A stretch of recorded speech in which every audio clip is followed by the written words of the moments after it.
Do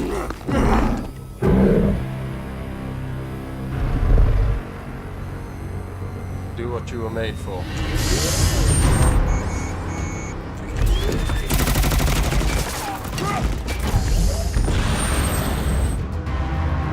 Where are you?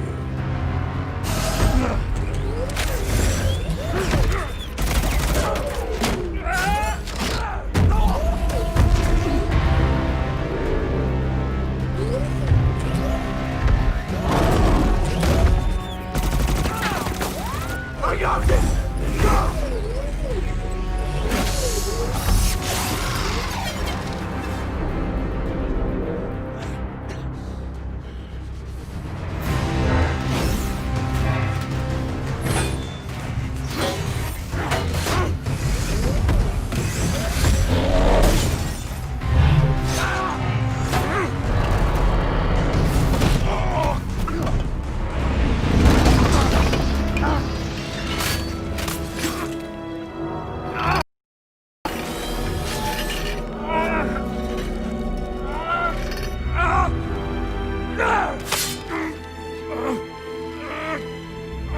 Oh dear God, no.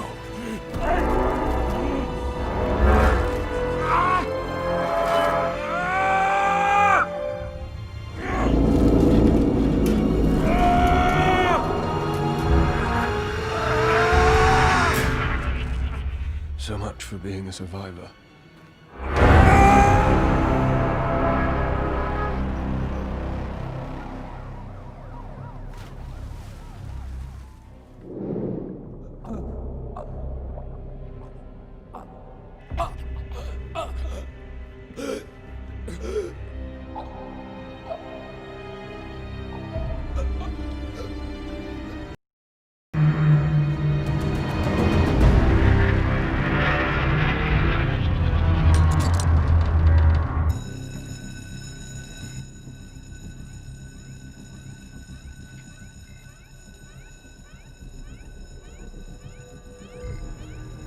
One of them is in here. No, no, no, no! Don't kill it! I need it alive.